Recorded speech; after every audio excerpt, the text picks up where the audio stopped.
and welcome to the first episode of The Curtain of Crime. I'm your host, Saptak. In this episode, I'm going to talk about a person who is still a puzzle for American police and FBI.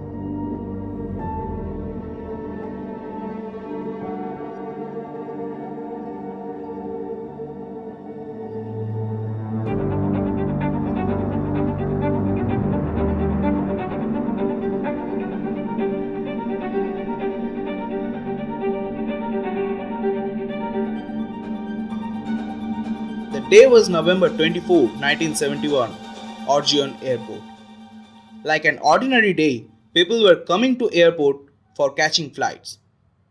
Suddenly, a man entered with a black coat and hat and directly went to the ticket counter and asked for the $20 ticket to Washington. He got the ticket of Northwest Orient Airlines, flight number 305. It was a Boeing 727 aircraft. Few minutes later, after the flight takeoff, the man with the black hat called the flight attendant and said in his ear that he was armed with a bomb and the plane is hijacked. Then he demanded for $2 lakh, which is equivalent to $14 lakh in 2022, and 4 parachutes. When the Washington government got the news, they arranged the money as it was the life of several people who were present in that plane.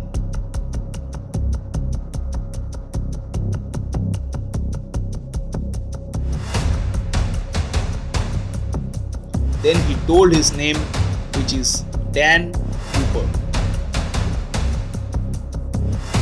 When the flight landed to Washington, the whole police force surrounded around the plane. Among those, one entered into the plane and hand over the parachute and the money. When the policeman entered into the plane, the Cooper was holding the remote of the bomb. So they became failure to catch Cooper. After the policeman left the plane, Cooper ordered the flight pilot to fly the plane to Mexico. But the pilot said that there was not enough fuel to fly to Mexico. They need to refueling at Reno, Nevada. After 30 minutes of taking off from Seattle, Cooper told the flight attendant to get into the cockpit, but before that, to open the staircase. That was the last time the flight attendant saw the Cooper. He was tying a bundle of money with his chest and setting up a parachute on one hand, and at the other hand he was carrying the remote of the bomb.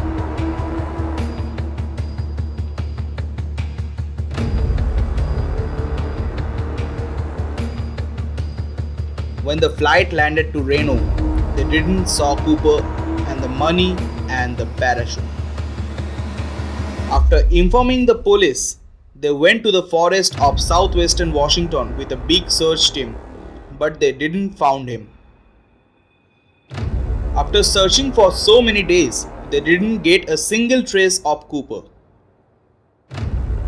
FBI also investigating this case for so many years, but they all failed. In that meantime, this incident became the first headline of every newspaper. But he became famous by the name D.B. Cooper. The reason of changing his name was that once a reporter got confused and printed his name D.B. Cooper, because that time a movie came with the name of D.B. Cooper, whose story was same to that incident.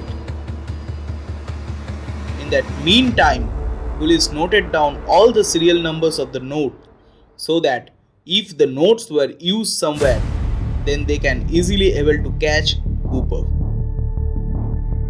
After 9 years of the incident, in the year 1980, a small portion of money was found at the bank of Columbia River. Then the police thought the case will be solved soon, but the things got changed.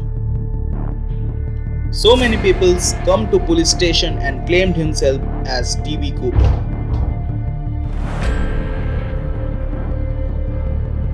The police and FBI got confused, but later they realized that people are coming for getting the fame in public.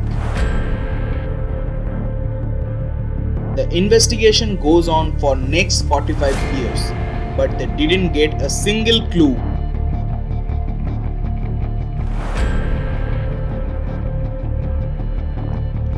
And in the year 2016, they finally closed the case by giving some theory.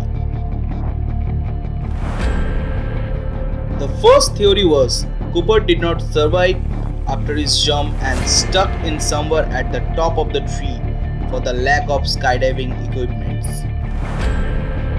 But this theory did not work as the body was not found in the jungle. But the second theory worked in some places because of the dollar which were found safely near the bank of the river. The theory was that he jumped from the plane and due to the lack of parachute, he directly fell into the cold frozen river and his body flew away with the river.